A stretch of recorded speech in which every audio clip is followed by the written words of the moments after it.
Hi ಎಲ್ಲರಿಗೂ ನಮಸ್ಕಾರ. Welcome to my channel. So ಇವತ್ತಿನ ಕಾನ್ಸೆಪ್ಟ್ ಬಂದು ಬಜೆಟ್ ಆಗಿರ್ತೈತೆ, ಕರ್ನಾಟಕ ಬಜೆಟು. ಸೊ ಅದ್ರ ಬಗ್ಗೆ ಡಿಸ್ಕಷನ್ ಮಾಡೋಣ. ಕರ್ನಾಟಕ ಬಜೆಟು 2026 ಇದನ್ನು ಮಂಡನೆ ಮಾಡಿರೋ ಅಂಥದ್ದು ಬಂದು ಸಿದ್ದರಾಮಯ್ಯ ಅವರು. ಎಷ್ಟು ಅಂದರೆ 4.48 ಲ್ಯಾಕ್ಸ್ ಕ್ರೋರ್ಸ್ ಅಷ್ಟು ಬಜೆಟನ್ನು ಅನೌನ್ಸ್ ಮಾಡಿದ್ದಾರೆ. ಆ್ಯಂಡ್ ಅದರ ರಿಲೇಟೆಡು ಬಜೆಟ್ ಎಷ್ಟು ಮಂಡನೆ ಆಗಿದೆ, ಮತ್ತು ಅವ್ರದ್ದು ಎಷ್ಟನೇ ಬಜೆಟು, ಮತ್ತು ಅದ್ರ ರಿಲೇಟೆಡ್ ಆಗಿ ಏನೇನು ಟಾಪಿಕ್ಕು ಕ್ವಶನ್ಸ್ ರೈಸ್ ಆಗ್ಬೋದು, ವಿತ್ MCQನು ಡಿಸ್ಕಷನ್ ಮಾಡೋಣ. ಆಮೇಲೆ ಇಂಪಾರ್ಟೆಂಟ್ ಯಾವುದ್ಯಾವ್ದು ಕ್ವಶನ್ಸು ಪ್ರೀವಿಯಸ್ ಬಂದಿದೆ, ಸೊ ಇದನ್ನೆಲ್ಲನೂ ನಾವು ಡಿಸ್ಕಷನ್ ಮಾಡ್ತಾ ಹೋಗೋಣ. ಫಸ್ಟ್ ಬಂದು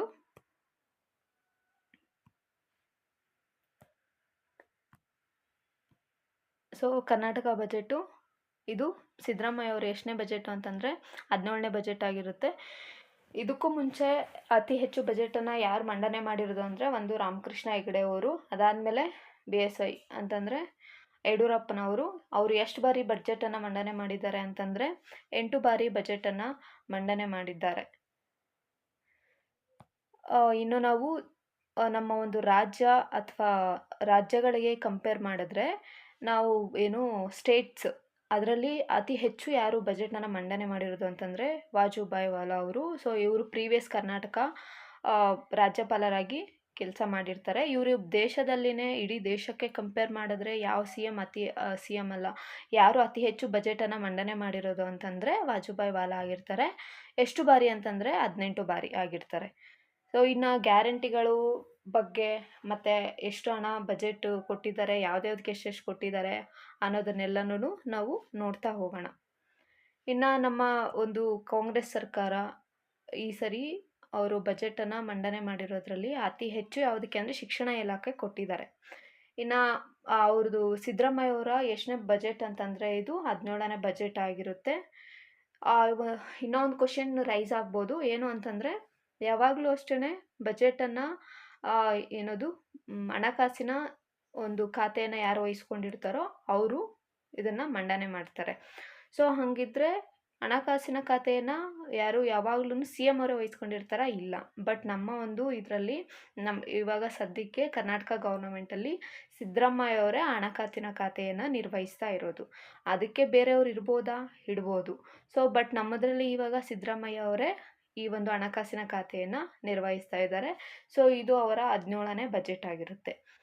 ಇನ್ನು ನಮ್ಮ ಒಂದು ಬಜೆಟ್ಗೆ ದುಡ್ಡು ಎಲ್ಲಿಂದ ಬರುತ್ತೆ, ಮತ್ತು ಪ್ರೀವಿಯಸ್ ಇಯರ್ ನಮ್ಮದು ಎಷ್ಟಿತ್ತು ಬಜೆಟ್ನ ಗಾತ್ರ, ಇವಾಗ ಎಷ್ಟಾಗಿದೆ, ಎಷ್ಟು ರೈಸ್ ಆಗಿದೆ ಅಂತ ನೋಡೋದಾದರೆ ಅಫ್ಕೋರ್ಸ್ ಹೋದ ವರ್ಷಕ್ಕೆ ಕಂಪೇರ್ ಮಾಡಿದ್ರೆ ಈ ವರ್ಷ ಜಾಸ್ತಿ ಆಗಿದೆ. ಇಂದಿನ ವರ್ಷದ ಬಜೆಟ್ ಬಂದು 4.9 ಲ್ಯಾಕ್ಸ್ ಕ್ರೋರ್ಸ್ ಆಗಿರುತ್ತೆ. ಬಟ್ ಈ ವರ್ಷ 4.48 ಲ್ಯಾಕ್ ಕ್ರೋರ್ಸು ಹೆಚ್ಚಾಗಿದೆ. ಈ ಸತಿ ಬಜೆಟು 4.8 ಅಷ್ಟು ಹೆಚ್ಚಾಗಿದೆ. ಇಂಪಾರ್ಟೆಂಟು ಎಷ್ಟು ಪಾಯಿಂಟ್ ಡಿಜಿಟಲ್ಲು ಕೇಳ್ತಾರೆ, ಎಷ್ಟು ಪಾಯಿಂಟ್ ಅಂತ. 4.48 ಲ್ಯಾಕ್ಸ್ ಕ್ರೋರ್ಸ್ ಅಷ್ಟು ಹೆಚ್ಚಾಗಿದೆ.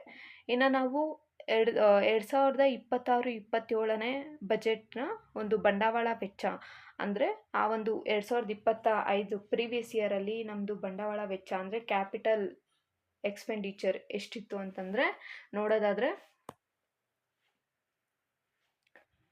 ಬಂಡವಾಳ ವೆಚ್ಚ ಫಸ್ಟು 2025ರಲ್ಲಿ ನಮ್ಮ ಬಂಡವಾಳ ವೆಚ್ಚ ಎಷ್ಟಿತ್ತು ಅಂತಂದರೆ 71,336 ಕೋಟಿ ಇರುತ್ತೆ. ಇನ್ನು ಈ ವರ್ಷ ನೋಡೋದಾದರೆ 74,682 ಕೋಟಿ ಆಗಿದೆ, ಅಂದರೆ ಹೆಚ್ಚಾಗಿದೆ. ಒಂದು ನೋಡೋದಾದರೆ ಬಂಡವಾಳ ವೆಚ್ಚ ಅಂದರೆ ಏನು ಮತ್ತು ರಾಜ್ಯಸ್ವ ವೆಚ್ಚ ಅಂದರೆ ಏನು ಅನ್ನೋದನ್ನು ನೀವು ತಿಳ್ಕೊಬೇಕಾಗುತ್ತೆ. ಅಂದರೆ ರೆವಿನ್ಯೂ ಎಕ್ಸ್ಪೆಂಡಿಚರ್ ಅಂತಲೂ ಕರೀತಾರೆ. ಸೊ ಬಂಡವಾಳ ವೆಚ್ಚ ಅಂತಂದರೆ ನಮಗೆ ಅದು ಇನ್ವೆಸ್ಟ್ಮೆಂಟ್ ಥರ. ಎಕ್ಸಾಂಪಲ್, ಇವಾಗ ನಾವು ರೋಡ್ ಮಾಡಬೇಕು ಅಂತಂದರೆ ಅಥವಾ ಯಾವುದಾದ್ರೂ ಒಂದು ಶಿಕ್ಷಣಕ್ಕೆ ಸಂಬಂಧಿಸಿದಂಗೆ ಏನಾದ್ರೂ ಸ್ಕೂಲ್ಸ್ ಕಟ್ಸಿದ್ರೆ, ರೋಡ್ಸ್ ಮಾಡಿಸಿದ್ರೆ, ಅಥವಾ ಏನಾದ್ರು ಇನ್ವೆಸ್ಟ್ಮೆಂಟ್ ಪರ್ಪಸ್ ಆಗಿ ಯೂಸ್ ಮಾಡ್ತಿರಲ್ಲ, ಅದನ್ನೆಲ್ಲನೂ ನಾವು ಏನು ಹೇಳ್ತೀರಿ, ಬಂಡವಾಳ ವೆಚ್ಚ ಅಂತ ಹೇಳ್ತೀರಿ. ಇದು ನಮ್ಮದು ನೆಕ್ಸ್ಟ್ ಏನಿರುತ್ತೆ, ಇವಾಗ ರೋಡ್ ಮಾಡ್ತೀರಿ, ಅದರಿಂದ ನಮಗೆ ಟ್ಯಾಕ್ಸ್ ಕಲೆಕ್ಟ್ ಆಗುತ್ತೆ, ಅದರಿಂದ ನಮಗೆ ಇನ್ಕಮ್ ಜನ್ರೇಟ್ ಆಗುತ್ತೆ. ಆ ಥರ ನಾವು ಅದನ್ನು ಜನ್ರೇಟ್ ಮಾಡ್ಕೋಬೋದು. ಅದನ್ನು ನಾವು ಬಂಡವಾಳ ವೆಚ್ಚ ಅಥವಾ ಕ್ಯಾಪಿಟಲ್ ಎಕ್ಸ್ಪೆಂಡಿಚರ್ ಅಂತ ಕರಿತೀರಿ. ಇನ್ನು ರಾಜ್ಯಸ್ವ ವೆಚ್ಚ ಅಂತಂದರೆ ರೆವಿನ್ಯೂ ಎಕ್ಸ್ಪೆಂಡಿಚರ್ ಆಗಿರುತ್ತೆ. ಸೊ ಅದು ಬಂದು ನಮಗೆ ಅದರಿಂದ ಯಾವುದೇ ಥರದಾದಂತಹ ಇನ್ಕಮ್ ಬರೋದಿಲ್ಲ. ಅದನ್ನು ನಾವು ಎಕ್ಸ್ಪೆಂಡಿಚರ್ ಅಂತಲೇ ಖರ್ಚು ಮಾಡಬೇಕಾಗುತ್ತೆ. ಎಕ್ಸಾಂಪಲ್ಲು ಗ್ಯಾರಂಟೀಸ್ಗೆ ದುಡ್ಡು ಕೊಡ್ತಿದ್ದಾರಲ್ಲ, ಅದರಿಂದ ನಮಗೆ ಯಾವುದೇ ರೀತಿಯಾದಂತಹ ಒಂದು ಲಾಭ ಅನ್ನೋದಿಲ್ಲ. ಬಟ್ ನಾವು ಅದನ್ನು ಖರ್ಚು ಮಾಡ್ತಾ ಇದ್ದೀರಿ. ಅದು ಎಷ್ಟಿದೆ ಅಂತಂದರೆ ಈ ವರ್ಷ 3.38 ಲ್ಯಾಕ್ ಅಷ್ಟು ಆಗಿದೆ. ನಾವು ಇದು ಹೋದ ವರ್ಷ ನೋಡೋದಾದರೆ 3.11 ಲ್ಯಾಕ್ಸ್ ಕ್ರೋರ್ಸು 3.11 ಲಕ್ಷ ಕೋಟಿಯಷ್ಟು ರಾಜಸ್ವ ವೆಚ್ಚವನ್ನು ಇದೆ.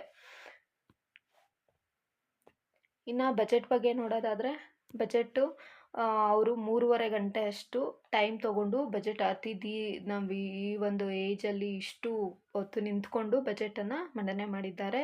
3.2 ಅಂದರೆ 3.5 ಅವರ್ ಅಷ್ಟು ಬಜೆಟನ್ನು ಮಂಡನೆ ಮಾಡಿದ್ದಾರೆ. ಇನ್ನು ಅವರು ಬಜೆಟನ್ನು ಸ್ಟಾರ್ಟ್ ಮಾಡಬೇಕಾದ್ರೆ ಅಕ್ಕಮ್ಮ ದೇವಿಯವರು ಏನು ವಚನ ಇರುತ್ತಲ್ಲ ಅವ್ರ ವಚನವನ್ನು ಹೇಳುತ್ತಾ ಈ ಬಜೆಟನ್ನು ಸ್ಟಾರ್ಟ್ ಮಾಡಿದ್ದಾರೆ. ಈ ಬಜೆಟು 3.5 ಗಂಟೆ ಕಾಲ ಬಜೆಟನ್ನು ಮಂಡನೆ ಮಾಡಿದ್ದಾರೆ. ಬಜೆಟ್ ಎಷ್ಟು ಪುಟಗಳಿದ್ದಾವೆ ಅಂತಂದರೆ 182 ಪುಟಗಳು ಇದ್ದಾವೆ.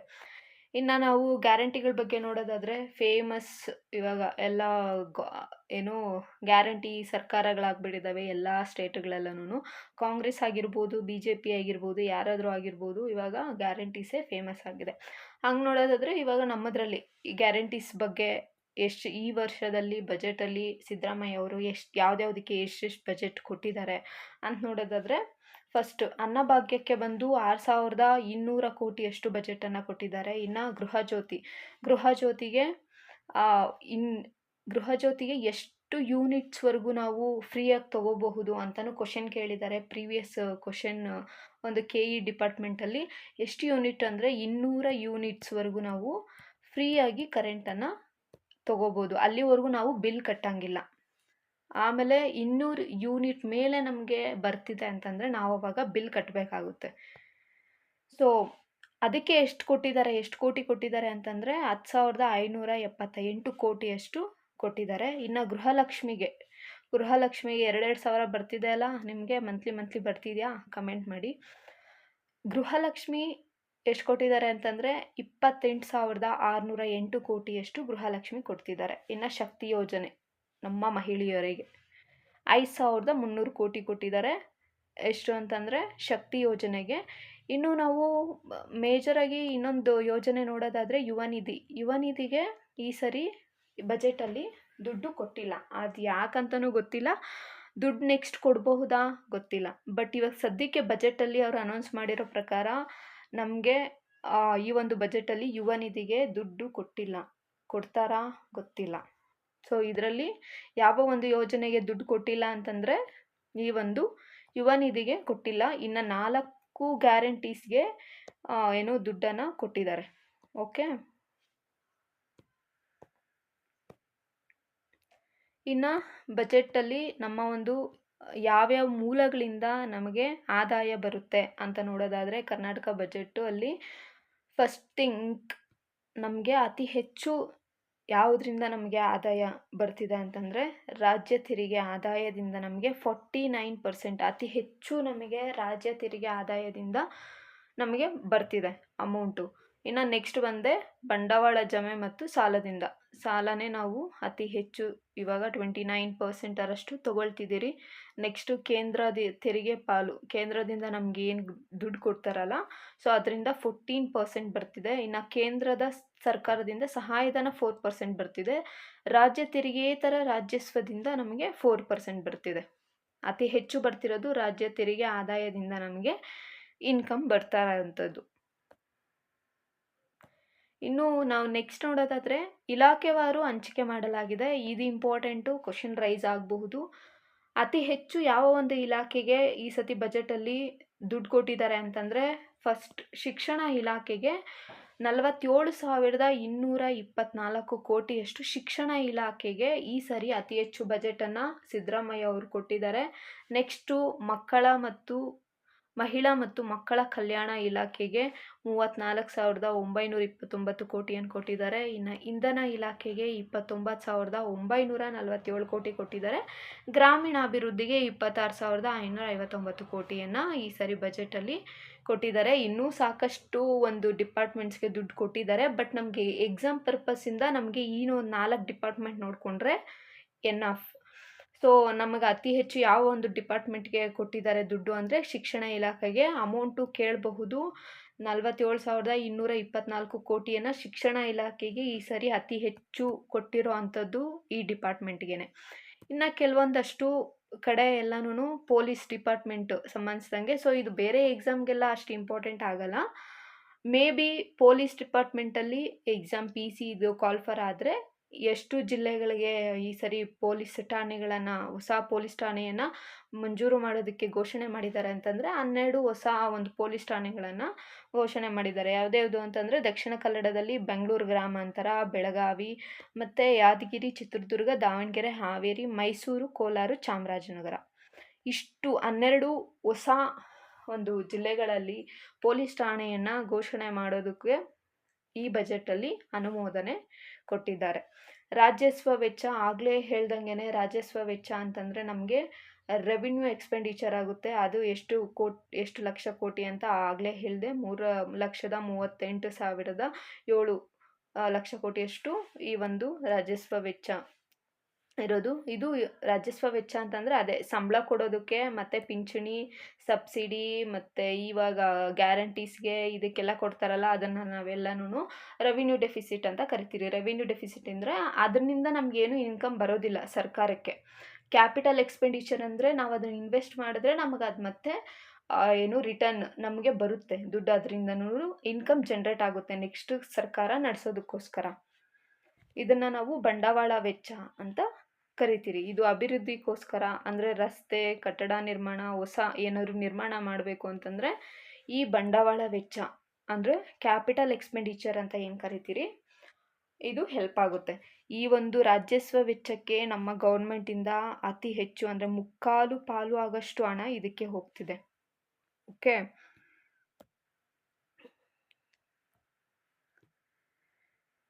ಈಗಾಗಲೇ ಸಾಲ ಅನ್ನುವಂಥದ್ದು ಮರುಪಾವತಿ ಮಾಡೋದು ಎಷ್ಟು ಅಂದರೆ ದುಡ್ಡು ವಾಪಸ್ ಕೊಡ್ತಿದ್ದಾರೆ ಅಂತಂದರೆ 35,316 ಕೋಟಿಯಷ್ಟು ಸಾಲವನ್ನು ಪ್ರತಿ ವರ್ಷ ಮರುಪಾವತಿ ಮಾಡ್ತಾ ಇದ್ದಾರೆ ನಮ್ಮ ಗೌರ್ನಮೆಂಟು.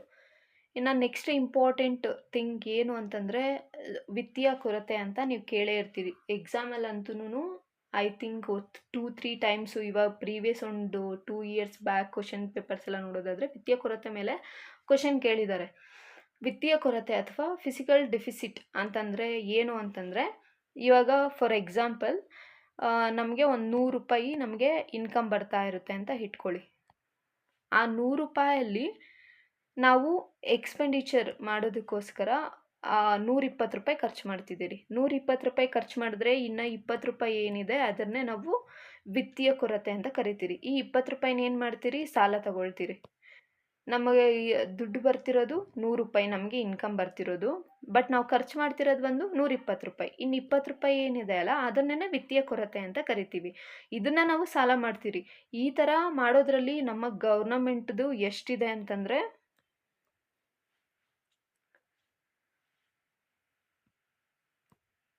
ಎಷ್ಟಾಗಿದೆ ಅಂತಂದರೆ ನೋಡೋದಾದರೆ 97,449 ಎಕ್ಸ್ಕ್ಯೂಸ್ ಮೀ 97,449 ಕೋಟಿಯಷ್ಟು ನಮ್ಮದು ವಿತ್ತೀಯ ಕೊರತೆ ಇದೆ. ಅಂದರೆ ನಮ್ಮದು ಏನು ದುಡ್ಡು ಬರುತ್ತೆ ಸೊ ಅದು ನಾವು ಖರ್ಚು ಮಾಡೋದ್ರಲ್ಲಿ ನಮ್ಮದು ಸಾಲ ಅಂತ ಹೇಳ್ಬೋದು. ಇನ್ನು ರಾಜ್ಯದ GDPಗೆ ಕಂಪೇರ್ ಮಾಡಿದ್ರೆ ನಮ್ಮದು ಎಷ್ಟು ಒಂದು ಲಿಮಿಟ್ ಇದೆ ಅಂತಂದರೆ 2.9%. ಇಂಪಾರ್ಟೆಂಟ್, ಇದು ಕ್ವಶನ್ ಆಗುತ್ತೆ. ನಮ್ಮದು ಲಿಮಿಟೇಷನ್ ಎಷ್ಟಿದೆ ಅಂತಂದರೆ 3%. ರಾಜ್ಯಗಳಿಗೆ 3% ಇರುತ್ತೆ, ಮತ್ತು ಸೆಂಟ್ರಲ್ ಗೌರ್ನಮೆಂಟು ಭಾರತಕ್ಕೆ ಬಂದು 4% ಇರುತ್ತೆ. ಈ ಒಂದು ಲಿಮಿಟೇಷನ್ನ ನಾವು ಮೀರಿದ್ರೆ ನಮ್ಮದು ಅತಿ ಹೆಚ್ಚು ದುಡ್ಡು ಸಾಲ ಮಾಡ್ತಿದ್ದಾರೆ ಅಂತ ಕನ್ಸಿಡರ್ ಆಗುತ್ತೆ. ನಮ್ಮ ರಾಜ್ಯದ GDP ಕಂಪೇರ್ ಮಾಡಿದ್ರೆ ನಮ್ದು ಎಷ್ಟಿದೆ ಅಂದರೆ 2.95 ಇದೆ. ಇದು ಏನು ಕಡಿಮೆ ಇಲ್ಲ, ಇದು ಜಾಸ್ತಿನೇ ಇದೆ. ಬಟ್ ಆದಷ್ಟುನು ಏನು ಸಾಲ ಅನ್ನೋದೇನಿದೆ ಅದನ್ನು ಕಡಿಮೆ ಮಾಡಬೇಕು. ಮತ್ತು ಒಂದು ಡೆವಲಪ್ಮೆಂಟ್ಸ್ ಪ್ರೋಗ್ರಾಮ್ಸ್ ಏನಿದೆ ಅಂದರೆ ಕ್ಯಾಪಿಟಲ್ ಎಕ್ಸ್ಪೆಂಡಿಚರ್ ಏನಿದೆ ಅದಕ್ಕೆ ಅಮೌಂಟ್ ಜಾಸ್ತಿ ಇನ್ವೆಸ್ಟ್ ಮಾಡಬೇಕು. ರಾಜ್ಯಸ್ವ ಅದಕ್ಕೆ ಇನ್ವೆಸ್ಟ್ ಮಾಡೋದಕ್ಕಿಂತ, ರೆವಿನ್ಯೂ ಎಕ್ಸ್ಪೆಂಡಿಚರ್ ಏನಿದೆ ಅದಕ್ಕೆ ಇನ್ವೆಸ್ಟ್ ಮಾಡೋದಕ್ಕಿಂತನೂ ನಾವು ಫಿಸಿಕಲ್ ಡೆಫಿಸಿಟ್ ಏನಿದೆ ಅದಕ್ಕೆ ಇನ್ವೆಸ್ಟ್ ಮಾಡಬೇಕು ಅತಿ ಹೆಚ್ಚಾಗಿ. ಆವಾಗಲಷ್ಟೇ ಇದು ಕಡಿಮೆ ಆಗೋದಕ್ಕೆ ಸಾಧ್ಯ. ಸೊ ನೆಕ್ಸ್ಟ್ ನೋಡೋದಾದರೆ ರಾಜ್ಯದ ಸಾಲ ಎಷ್ಟಿದೆ ಇವಾಗ ಅಂತಂದರೆ 8,24,00,000 ಕೋಟಿಯಷ್ಟು ರೂಪಾಯಿಯಷ್ಟು ನಮ್ಮ ರಾಜ್ಯದ ಒಂದು ಸಾಲ ಇದೆ. ಹಂಗೆ ನೋಡೋದಾದರೆ ನಮ್ಮ ಒಂದು ಒಬ್ಬೊಬ್ಬರ ಮೇಲೆ ಎಷ್ಟೆಷ್ಟು ಸಾಲ ಇದೆ ಅಂತ ಗೊತ್ತಾಗಬೇಕಲ್ಲ. ಸೊ ನೋಡೋದಾದರೆ 1,17,000 ಅಷ್ಟು ನಮ್ಮ ಒಂದು ತಲೆಗಳ ಮೇಲೆ ಇವಾಗ ನಮಗೂ 1,17,000 ಅಷ್ಟು ಕೋಟಿ ನಮ್ಮ ಸಾಲಗಳು ನಮಗಿದೆ. ಕಳೆದ ಬಾರಿಗಿಂತ ಈ ಬಾರಿ ನೋಡೋದಾದರೆ ಎಷ್ಟು ಜಾಸ್ತಿ ಆಗಿದೆ ಅಂದರೆ 15,000ದಿಂದ 17,000 ಅಷ್ಟು ನಮಗೆ ಜಾಸ್ತಿ ಆಗಿದೆ. ಇನ್ನು ನೆಕ್ಸ್ಟು ಕಾಲೇಜುಗಳಲ್ಲಿ ಜಾತಿ ನಿಂದನೆ ತಡೆಯೋದಕ್ಕೋಸ್ಕರ ಬೆಮಾಲ ಕಾಯ್ದೆಯನ್ನು ಜಾರಿಗೆ ತರಲಾಗಿದೆ. ಇನ್ನು ಮುಂದೆ ಅಂದರೆ ಕಾಲೇಜಲ್ಲಿ ಚುನಾವಣೆ ನಡೆಸಿ ಯಾವುದೇ ಭೇದ ಭಾವ ಇಲ್ದಿರ ಆವಾಗಲಿಂದನೇ ಚುನಾವಣೆ ನಡೆಸಬೇಕು ಅಂತ ಹೇಳಿ ಇದೊಂದನ್ನು ಘೋಷಣೆ ಮಾಡಿದ್ದಾರೆ ಬಜೆಟಲ್ಲಿ. ಇನ್ನು ಧಾರವಾಡ ಬೆಂಗಳೂರಲ್ಲಿ ಇವಾಗ ಏನು ನಾವು ಎಕ್ಸಾಮ್ಸ್ಗೆಲ್ಲ ಪ್ರಿಪೇರ್ ಆಗ್ತಿದ್ದೀರಿ ನೀವೆಲ್ಲನೂ, ಆ ಸ್ಪರ್ಧಾತ್ಮಕ ಪರೀಕ್ಷೆಗೆ ಧಾರವಾಡದಲ್ಲಿ ಮತ್ತು ಬೆಂಗಳೂರಲ್ಲಿ ತುಂಬ ಜನ ಇದ್ದಾರೆ. ಅದರಲ್ಲಿ ನೋಡೋದಾದರೆ ಮೊನ್ನೆ ಅಷ್ಟು ದೊಡ್ಡ ಪ್ರೊಟೆಸ್ಟ್ ಆಯಿತು, ಏನು ನೋಟಿಫಿಕೇಷನ್ ಆಗಬೇಕು ಅಂತೇಳಿ. ಬಟ್ ಇನ್ನೂ ಅವ್ರು ಏನು ಮಾಡ್ತಿದ್ದಾರೋ, ನೋಟಿಫಿಕೇಷನ್ ಮಾಡಬೇಕು ಅಂದ್ಕೊಂಡಿದ್ದಾರೋ ಮಾಡಬಾರ್ದು ಅಂದ್ಕೊಂಡಿದ್ದಾರೋ ಇನ್ನೂ ಅದ್ರ ಬಗ್ಗೆ ಏನು ಗೊತ್ತಾಗ್ತಿಲ್ಲ. ನೋಡಬೇಕು ಏನಾಗುತ್ತೆ ಅಂತೇಳಿ. ಬಟ್ ಈ ಸತಿ ಬಜೆಟಲ್ಲಿ ಈ ಒಂದು ಏನು 10 ಕೋಟಿ ಆಗೋಷ್ಟು ಈ ಲೈಬ್ರರಿ ಏನು ಮ್ಯಾನೇಜ್ಮೆಂಟ್ಗೆ ಅಥವಾ ಲೈಬ್ರರಿ ಹೊಸ್ದಾಗಿ ಸ್ಟಾರ್ಟ್ ಮಾಡೋದಕ್ಕೋಸ್ಕರ, ಮತ್ತು ಏನು ವಸತಿ ಅಂತಂದರೆ ದುಡ್ಡು ಏನು ಊಟದಲ್ಲಿ ಕಡಿಮೆ ಆಗಿ ಈ ಥರ ಕ್ಯಾಂಟೀನ್ ಇದೆಲ್ಲ ಆ ಥರ ಒಂದು ಸ್ಟಾರ್ಟ್ ಮಾಡಬೇಕು ಅಂತ ಹೇಳಿ ಅನುದಾನವನ್ನು ಕೊಟ್ಟಿದ್ದಾರೆ. ನೆಕ್ಸ್ಟ್ ಸೊ ಇದು ಇಂಪಾರ್ಟೆಂಟ್ ಆಗಿರುತ್ತೆ. ಏನು ಅಂತಂದರೆ ಯಾವ ಕ್ಷೇತ್ರ ಅತಿ ಹೆಚ್ಚು ಈ ಸರಿ ಬೆಳವಣಿಗೆ ಆಗಿದೆ ಅನ್ನೋದು ತುಂಬ ಇಂಪಾರ್ಟೆಂಟ್ ಆಗುತ್ತೆ. ಯಾಕಂತಂದರೆ 2 ಇಯರ್ಸ್ ಬ್ಯಾಕು ಕೃಷಿ ವಲಯದಲ್ಲೇ ಮೈನಸ್ ಗ್ರೋತ್ ಆಗಿತ್ತು. ನಿಮಗೆ ನೆನಪಿದೆಯೋ ಎಲ್ಲ ಗೊತ್ತಿಲ್ಲ, ಮೈನಸ್ ಗ್ರೋತ್ ಆಗಿತ್ತು. ಸೊ ಹಂಗೆ ನೋಡೋದಾದರೆ ಈ ಸತಿ ಅತಿ ಹೆಚ್ಚು ಬೆಳವಣಿಗೆ ಸಾಧಿಸಿರೋದೇ ಬಂದು ಕೃಷಿ ವಲಯ. ಕ್ವಶನ್ ಫಾರ್ಮ್ ಮಾಡಬೇಕಾದ್ರೆ ನಾರ್ಮಲಿ ಎಲ್ಲರೂ ಹಾಗೆ ಥಿಂಕ್ ಮಾಡ್ತಾರೆ, ಅತಿ ಹೆಚ್ಚು ಯಾವ ವಲಯ ಬೆಳವಣಿಗೆ ಆಗಿದೆ ಬಜೆಟಲ್ಲಿ ತಿಳಿಸಿರೋ ಪ್ರಕಾರ ಅಂತ ಕೇಳಿದ್ರೆ ಆಲ್ಮೋಸ್ಟ್ ಎಲ್ಲ ಕನ್ಫ್ಯೂಸ್ ಆಗಿ ಸೇವಾ ವಲಯ ಅಂತ ಹಾಕ್ತಾರೆ. ಬಟ್ ಈ ಸರಿ ಅತಿ ಹೆಚ್ಚು ಬೆಳವಣಿಗೆ ಆಗಿರೋ ವಲಯ ಯಾವುದು ಅಂತಂದರೆ ಕೃಷಿ ವಲಯ ಆಗಿರುತ್ತೆ. ಎಷ್ಟು ಬೆಳವಣಿಗೆ ಆಗಿದೆ ಅಂದರೆ 9.1% ಅಷ್ಟು ಬೆಳವಣಿಗೆ ಆಗಿದೆ. ಇನ್ನು ನೆಕ್ಸ್ಟ್ ಬಂದು ಸೇವಾ ವಲಯ 8.1%, ಕೈಗಾರಿಕಾ ವಲಯ 6.7% ಅಷ್ಟು ಬೆಳವಣಿಗೆ ಆಗಿದೆ. ಇನ್ನು ಇವಾಗ ನಮ್ಮ ಒಂದು ಕರ್ನಾಟಕಕ್ಕೆ ಬೇರೆ ದೇಶಗಳಿಂದ ಇನ್ವೆಸ್ಟ್ಮೆಂಟ್ಸ್ ಬರ್ತಾವಲ್ಲ, ಸೊ ಇನ್ವೆಸ್ಟ್ಮೆಂಟ್ಸ್ ಎಷ್ಟು ನಮ್ಮ ಒಂದು ಕರ್ನಾಟಕಕ್ಕೆ ಈ ಸರಿ ಬಂದಿದೆ ಅಂತಂದರೆ, ಅಂದರೆ ಬಜೆಟಲ್ಲಿ ಸಿದ್ದರಾಮಯ್ಯ ಅವರು ಹೇಳಿರೋ ಪ್ರಕಾರ ಒಂದು ಬಜೆಟಲ್ಲಿ 2025-26ರಲ್ಲಿ 9.4 ಬಿಲಿಯನ್ ಅಷ್ಟು ಅಮೇರಿಕನ್ ಡಾಲರ್ ವಿದೇಶಿ ಬಂಡವಾಳ ಅರಿವು ನಮ್ಮ ಒಂದು ಕರ್ನಾಟಕಕ್ಕೆ ಇನ್ವೆಸ್ಟ್ಮೆಂಟ್ ಆಗಿ ಬಂದಿದೆ. ಹಂಗೆ ನೋಡೋದಾದರೆ ನಮ್ಮದೇನು ಫಸ್ಟ್ ಪ್ಲೇಸ್ ಅಲ್ಲ. ಈ ಒಂದು ಇನ್ವೆಸ್ಟ್ಮೆಂಟ್ ಬೇರೆ ದೇಶದಿಂದ ಇನ್ವೆಸ್ಟ್ಮೆಂಟ್ ಬರುತ್ತಲ್ಲ, ಅದರಲ್ಲಿ ಫಸ್ಟ್ ಪ್ಲೇಸ್ ಇರೋದು ಬಂದು ಮಹಾರಾಷ್ಟ್ರ ಆಗಿರುತ್ತೆ. ಸೆಕೆಂಡ್ ಪ್ಲೇಸಲ್ಲಿ ನಾವಿದ್ದೀರಿ. ಥರ್ಡ್ ಪ್ಲೇಸಲ್ಲಿ ತಮಿಳ್ನಾಡಿದೆ. ಓಕೆ, ನೆಕ್ಸ್ಟು ನಮ್ಮ ಒಂದು ವಿದೇಶಿ ಏನು ನಮ್ಮ ಇಂಡಿಯಾದಕ್ಕೆ ಕಂಪೇರ್ ಮಾಡಿದ್ರೆ 100%ರಷ್ಟು ವಿದೇಶಿ ಒಳ ಹರಿವು ಬರ್ತಿದೆ ಅಂತಂದರೆ ಅದರಲ್ಲಿ 26.7%ರಷ್ಟು ನಮ್ಮ ಒಂದು ಏನು ಕರ್ನಾಟಕಕ್ಕೆ ಬರ್ತಿದೆ. ಓಕೆ, ಕರ್ನಾಟಕಕ್ಕೆ ನಮ್ಮ ಒಂದು ಇನ್ವೆಸ್ಟ್ಮೆಂಟಲ್ಲಿ ಇಷ್ಟು ಪಾಲಷ್ಟು ನಮ್ಮ ಒಂದು ಕರ್ನಾಟಕಕ್ಕೆ ಬರ್ತಿದೆ. ಇನ್ನು ಕಳೆದ ವರ್ಷ ಕಂಪೇರ್ ಮಾಡಿದ್ರೆ ಈ ಸತಿ 2.6%ರಷ್ಟು ಹೆಚ್ಚಾಗಿದೆ ಅಂತಲೂ ಬಜೆಟಲ್ಲಿ ಹೇಳ್ಕೊಂಡಿದ್ದಾರೆ. ಅದೇ ಆಗಲೇ ಹೇಳ್ದಂಗೆ 2025-26ರಲ್ಲಿ ಅತಿ ಹೆಚ್ಚು ಮಹಾರಾಷ್ಟ್ರ, ಗುಜರಾತು ಮತ್ತು ದೆಹಲಿ ಅಂತಹ ಪ್ರಮುಖ ರಾಜ್ಯಗಳಿಗೆ ಒಳಹರಿವು ಕಡಿಮೆಯಾಗಿದ್ದರೂ ಸಹ ನಮ್ಮ ಒಂದು ಕರ್ನಾಟಕಕ್ಕೆ ಕಡಿಮೆ ಆಗಿಲ್ಲ ಅಂತ ಹೇಳಿ ಈ ಸತಿ ಬಜೆಟಲ್ಲಿ ಹೇಳ್ಕೊಂಡಿದ್ದಾರೆ. ಇನ್ನು ರಾಜ್ಯದ ವಿತ್ತೀಯ ಕೊರತೆಯನ್ನು ರಾಜ್ಯದ GDP, ಸೊ ಆಗಲೇ ಎಕ್ಸ್ಪ್ಲೇನ್ ಮಾಡಿದಾಗೆ ರಾಜ್ಯದ ವಿತ್ತೀಯ ಕೊರತೆ ಅನ್ನೋದೇನಿದೆ ರಾಜ್ಯದ GDP ಕಂಪೇರ್ ಮಾಡಿದ್ರೆ 3% ಒಂದು ಮೆಜರ್ಮೆಂಟ್ಸ್ ಅಂತ ಇಟ್ಕೊಂಡಿದ್ದಾರೆ. 3% ಮೀರಿ ಹೋಗಬಾರ್ದು ನಮ್ಮದು ವಿತ್ತೀಯ ಕೊರತೆ ಅನ್ನೋದು. ಅದಕ್ಕಿಂತ ಜಾಸ್ತಿ ಮೀರೋದ್ರೆ ನಮ್ಮದು ಏನು ಗೌರ್ಮೆಂಟ್ ಅನ್ನೋದು ಒಂದು ಡೇಂಜರ್ ಝೋನಲ್ಲಿದೆ ಅಂತ ಕನ್ಸಿಡರ್ ಆಗುತ್ತೆ. ಅದಕ್ಕಿಂತ ನಾವು ಕಡಿಮೆನೇ ಇದ್ದೀರಿ ಅಂತ ಹೇಳಿ ಎಷ್ಟಿದ್ದಾರೆ ಅಂದರೆ 2.9% ಅಲ್ಲಿ ಇದ್ದೀರಿ ಅಂತ ಹೇಳ್ಕೊಂಡಿದ್ದಾರೆ. ಇನ್ನು ಅದೇ ಥರನೇ ಕೇಂದ್ರದ ಬಂದು 4% ಇಟ್ಟಿದ್ದಾರೆ ಆ ಥರ. ಓಕೆ, ನೆಕ್ಸ್ಟ್ ಕರ್ನಾಟಕದಲ್ಲಿ ಒಂದು ಮನೆಗಳನ್ನು ನಿರ್ಮಾಣ ಮಾಡೋದು ಒಂದು ಯೋಜನೆ ಅಡಿಯಲ್ಲಿ ನಮ್ಮ ಮನೆ ಅನ್ನೋ ಒಂದು ಯೋಜನೆಯನ್ನು ಜಾರಿಗೊಳಿಸಿದ್ದಾರೆ. ಇದು 2 ವರ್ಷಗಳಲ್ಲಿ 50,000 ಮನೆಗಳನ್ನು ಏನು ಸ್ಟಾರ್ಟ್ ಮಾಡ್ತಾರಂತೆ. ಇನ್ನು ಗಂಭೀರ ಕಾಯಿಲೆಯಿಂದ ಬಳಲ್ತಿರ್ತಾರಲ್ಲ ಅವ್ರಿಗೆ ಗೃಹಾದಾಯ ಉಪಶಮನ ಒಂದು ಸೇವೆಯನ್ನು ಆರಂಭ ಮಾಡಲಿದ್ದಾರಂತೆ.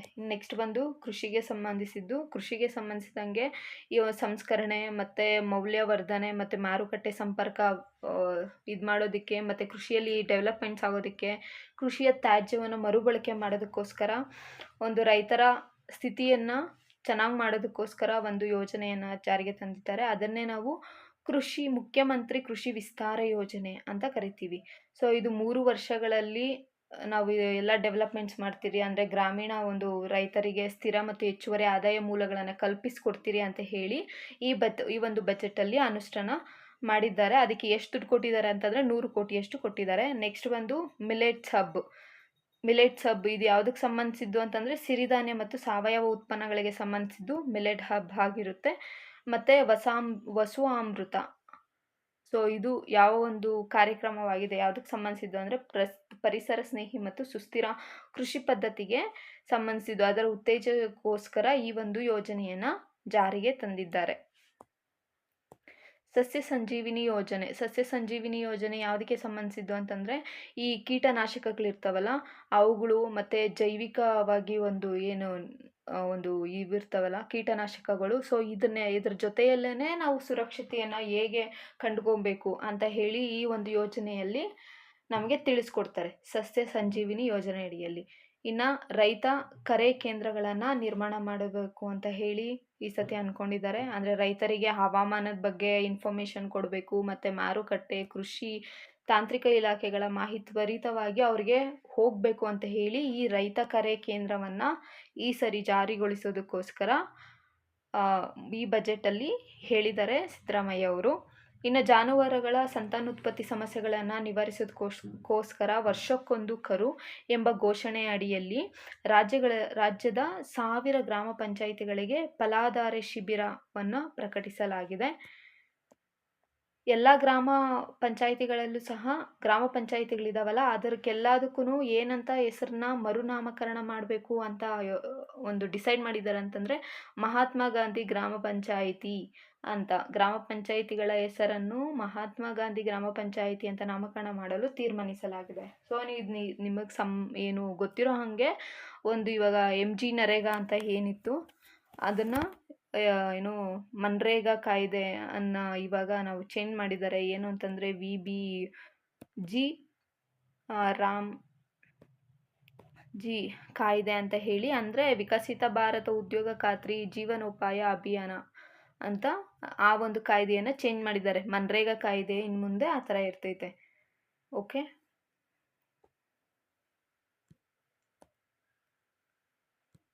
ನೆಕ್ಸ್ಟ್ ದಲಿತ ಸಾಹಿತ್ಯ ಚಳುವಳಿಗೆ 50 ವರ್ಷ ತುಂಬಿರುವುದ ಕಾರಣ 50 ವರ್ಷದ ರಚನೆಯಾದ ದಲಿತ ಸಾಹಿತ್ಯ ಸಂಪಾದನೆ ಏನಿದೆ, ಸೊ ಅದಕ್ಕೆ ಅರ್ಧಶತಕ ಮಾನವ ದಲಿತ ಸಾಹಿತ್ಯ ಶೀರ್ಷಿಕೆಯಡಿಯಲ್ಲಿ ಒಂದು ಪುಸ್ತಕವನ್ನು ಪ್ರಕಟಿಸಲಾಗಿದೆ. ಇದಕ್ಕೆ ಎಷ್ಟು ದುಡ್ಡು ಕೊಟ್ಟಿದ್ದಾರೆ ಅಂತಂದರೆ 1 ಕೋಟಿ ಕೊಟ್ಟಿದ್ದಾರೆ.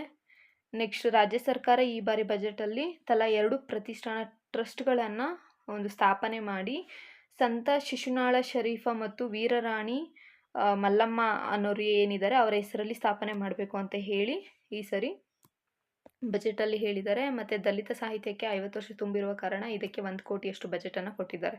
ಕಾಗೋಡು ಸತ್ಯಾಗ್ರಹ ನೆನಪಿರೋ ಹಾಗೆ ಕಾಗೋಡು ಸತ್ಯಾಗ್ರಹ ಈ ಒಂದು ಯಾರಿಗೆ ಸಂಬಂಧಿಸಿದೆ ಅಂತಂದರೆ ನಾಡೋಡಿ ಡಿಸೋಜ ಅವರಿಗೆ ಸಂಬಂಧಿಸಿದೆ.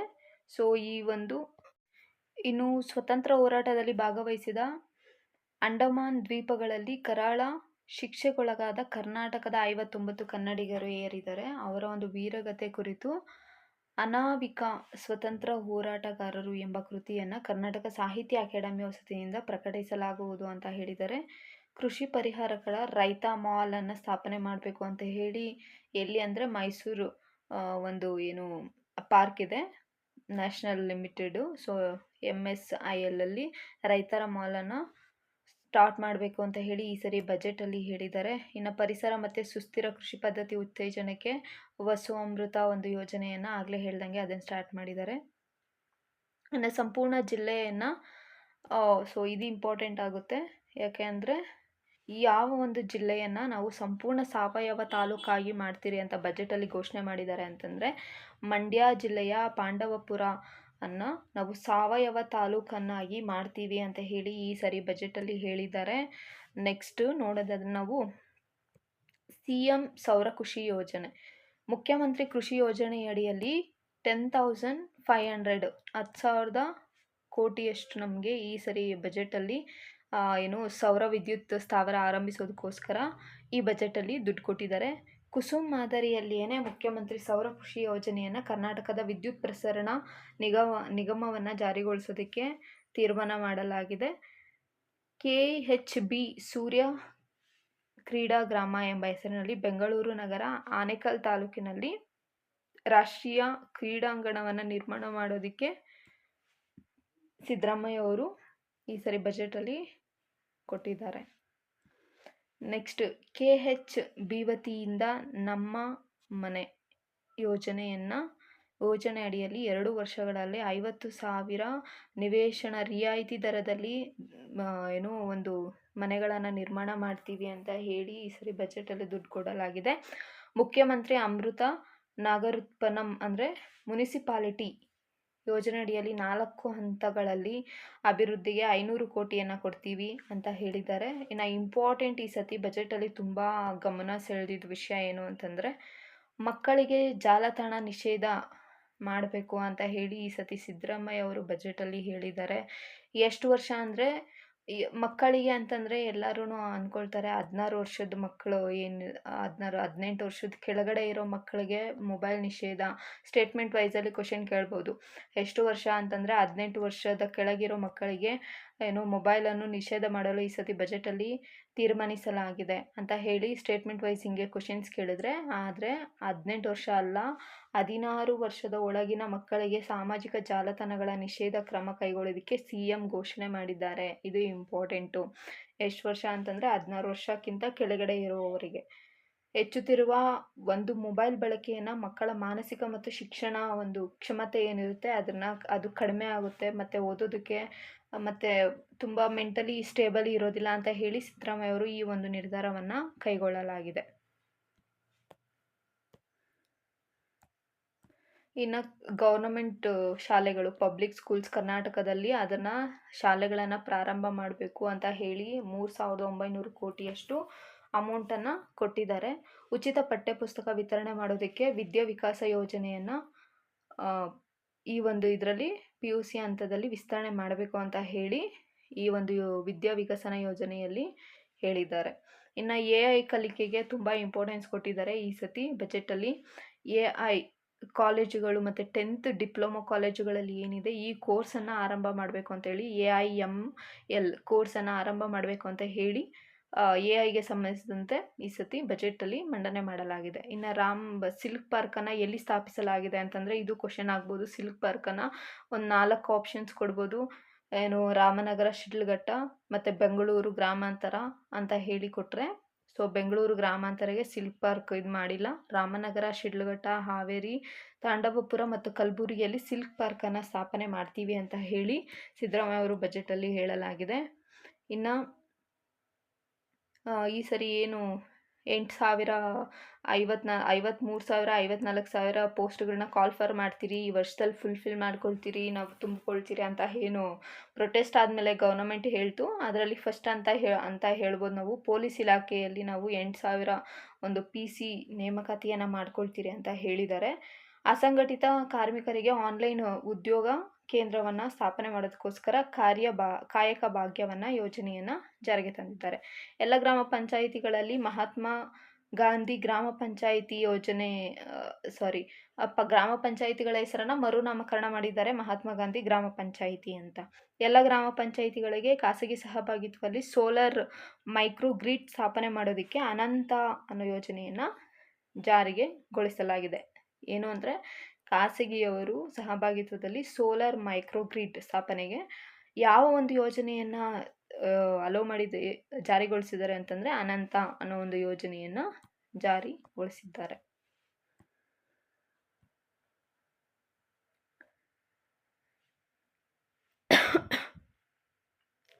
ಇನ್ನು ಇಂಪಾರ್ಟೆಂಟ್ ಏನು ಅಂತಂದರೆ ಕರ್ನಾಟಕದಲ್ಲಿ 11G ಆರ್ಥಿಕತೆ ಅಂತ ಈ ಸರಿ ಬಜೆಟಲ್ಲಿ ಸಿದ್ದರಾಮಯ್ಯ ಅವರು ಹೇಳಿದ್ದಾರೆ. ಏನಿದು 11G ಆರ್ಥಿಕತೆ ಅಂತಂದರೆ ಫಸ್ಟ್ ಒನ್ನು ಗ್ಯಾರಂಟ್ ಎಕಾನಮಿ, ಗ್ಯಾರಂಟಿ ಸರ್ಕಾರ ಫೇಮಸ್, ಅದರಿಂದನೇ ಏನು ಗ್ಯಾರಂಟಿ ಸರ್ಕಾರ ಅಂತಲೇ ಇದಾಗಿದೆ. ಸೊ ಅದೇ ಥರನೇ 11G 11 ಗ್ಯಾರಂಟಿಗಳು ಅಂತ ಘೋಷಣೆ ಮಾಡಿದ್ದಾರೆ. ಏನಿದು 11 ಗ್ಯಾರಂಟಿಗಳು ಅಂದರೆ ಇದು ನಮಗೆ ಎಕ್ಸಾಮ್ಗೂ ಇಂಪಾರ್ಟೆಂಟ್ ಆಗುತ್ತೆ, ವೆರಿ ವೆರಿ ಇಂಪಾರ್ಟೆಂಟ್. ಸೊ ಅದರಲ್ಲಿ 11 ಗ್ಯಾರಂಟಿಗಳು ಅಂತಂದರೆ ಗ್ಯಾರಂಟಿ ಎಕಾನಮಿ ಅಂದರೆ ಕಲ್ಯಾಣ, ಸಮಾನತೆ ಅಂತ, ಮತ್ತು ಗುಡ್ ಗವರ್ನೆನ್ಸ್ ಜನಸ್ನೇಹಿ ಆಡಳಿತ ಅಂತ. ಜನಸ್ನೇಹಿ ಆಡಳಿತ ಅಂತಂದರೆ ಎಲ್ಲೂ ಗೌರ್ನಮೆಂಟ್ ಹತ್ರ ಹೋಗಿ, ಗೌರ್ನಮೆಂಟ್ ಆಫೀಸ್ಗಳ ಹತ್ರ ಹೋಗಿ ಏನೂ ಕೆಲಸ ದುಡ್ಡು ಕೊಡದಿದ್ರೆ ಏನೂ ಕೆಲಸ ಆಗೋದೇ ಇಲ್ಲ. ಅದೇನಂತ ಜನಸ್ನೇಹಿ ಕಾರ್ಯಕ್ರಮನೋ ಅರ್ಥ ಆಗೋದು. ಸೊ ಹಾಗೆ ಅಂದರೆ ಅಲ್ಲಿ ಹೋದರೆ ಬೇಗ ಕೆಲಸ ಆಗುತ್ತೆ. ಜನಸ್ನೇಹಿ ಕಾರ್ಯಕ್ರಮ, ಗುಡ್ ಗವರ್ನೆನ್ಸ್ ಸೆಕೆಂಡ್ ಒನ್ನ ನಾವು ಜಾರಿಗೆ ಮಾಡ್ತೀರಿ ಅಂತ ಹೇಳಿ, ಅಂದರೆ ಎಫಿಷಿಯೆಂಟಾಗಿ ಕೆಲಸ ಮಾಡಿಸ್ತೀರಿ ಅಂತ ಹೇಳಿ 11Gಯಲ್ಲಿ ಇದನ್ನು ಇದು ಮಾಡಿದ್ದಾರೆ. ನೆಕ್ಸ್ಟ್ ಬಂದು ಗುಡ್ ಪಬ್ಲಿಕ್ ಎಜುಕೇಷನ್, ಸರ್ವರಿಗೂ ಶಿಕ್ಷಣ ಸಿಗಬೇಕು ಅಂತ. ಗುಡ್ ಹೆಲ್ತ್ ಟು ಆಲ್, ಸಮಗ್ರ ಆರೋಗ್ಯ ಅಂತ. ಗ್ರಾಸ್ ರೂಟ್ ಎಕಾನಮಿ, ಕೃಷಿ ಮತ್ತು ಗ್ರಾಮೀಣ. ಗಿಗ್ ಎಕಾನಮಿ, ಕಾರ್ಮಿಕ ಕಲ್ಯಾಣ. ಜಿಯೋಗ್ರಫಿಕಲ್ ಈಕ್ವಾಲಿಟಿ, ಪ್ರಾದೇಶಿಕ ಅಸಮಾನತೆ ನಿರ್ವಹಣೆ. ಸೊ ಇದೇನು ಅಂತಂದರೆ ಇವಾಗ ಅತಿ ಹೆಚ್ಚು ಡೆವಲಪ್ಮೆಂಟ್ ಆಗಿರೋದೇ ದಕ್ಷಿಣ ಕರ್ನಾಟಕ ಆಗಿರುತ್ತೆ. ದಕ್ಷಿಣ ಕರ್ನಾಟಕ ಅತಿ ಹೆಚ್ಚು ಬೆಳೆದಿದೆ. ಅದರಲ್ಲೂ ಬೆಂಗಳೂರು, ದೆನ್ ಈ ಕಡೆ ಸರೌಂಡಿಂಗ್ ಏರಿಯಾ ಎಲ್ಲನೂ ತುಂಬ ಚೆನ್ನಾಗಿ ಬೆಳೆದಿದೆ. ಹಂಗೆ ಬೆಳೆದಿದೆ ಅಂದರೆ ಫುಲ್ ಜಾಸ್ತಿ, ಎಷ್ಟು ಬೇಕೋ ಅದಕ್ಕಿಂತ ಜಾಸ್ತಿನೇ, ಪ್ರದೇಶ ಎಷ್ಟಿದೆಯೋ ಅದಕ್ಕಿಂತ ಜಾಸ್ತಿ ಜನದಟ್ಟಣೆ ಆಗಿದೆ. ಬಟ್ ಉತ್ತರ ಕರ್ನಾಟಕ ಹೋದರೆ ಕಲಬುರ್ಗಿ ಆ ಕಡೆ ಎಲ್ಲನೂ ಇನ್ನೂ ಅಷ್ಟು ಡೆವಲಪ್ಮೆಂಟ್ಸೇ ಆಗಿಲ್ಲ. ಅದನ್ನೇ ಈ ಸರಿ ಬಜೆಟಲ್ಲಿ ಪ್ರಾದೇಶಿಕವಾಗಿ ನಾವು ಇನ್ನೂ ಅಸಮಾನತೆಯನ್ನು ಇದು ಮಾಡ್ತೀರಿ. ಜಿಯೋಗ್ರಫಿಕಲ್ ಈಕ್ವಾಲಿಟಿ ಎಲ್ಲ ಕಡೆನೂ, ಅಂದರೆ ಇನ್ವೆಸ್ಟ್ಮೆಂಟ್ಸ್ ಬರೀ ಬೆಂಗಳೂರಿಗೆ ಅಲ್ಲ, ಉತ್ತರ ಕರ್ನಾಟಕಕ್ಕೂ ಅತಿ ಹೆಚ್ಚು ಇನ್ವೆಸ್ಟ್ಮೆಂಟ್ಸ್ ಬರೋ ಥರ ಮಾಡ್ತೀರಿ ಅಂತ ಹೇಳಿ ಒಂದು 11G ಅಂತ ಏನು ಇದು ಮಾಡಿದ್ದಾರೆ ಅದರಲ್ಲಿ ಇಂಪ್ಲಿಮೆಂಟ್ ಮಾಡ್ತೀನಿ ಅಂತ ಹೇಳಿದ್ದಾರೆ. ಇನ್ನು ಗ್ಲೋಬಲ್ ಟ್ರೆಂಡ್ ಎಕಾನಮಿ ಅಂತ, ವ್ಯಾಪಾರ ಮತ್ತು ಕೈಗಾರಿಕಾ ಅಭಿವೃದ್ಧಿ. ಗ್ಲೋಬಲ್ ಟ್ರೋಲಿಂಗ್ ಎಕಾನಮಿ, ಪ್ರವಾಸೋದ್ಯಮ ಆರ್ಥಿಕತೆ. ಇನ್ನು ಒಂದು 10ನೇದು ಬಂದು ಗ್ರೀನ್ ಎಕಾನಮಿ, ಪರಿಸರ ಪೂರ್ವಕ ಆರ್ಥಿಕ ಚಟುವಟಿಕೆ 11ನೇದು.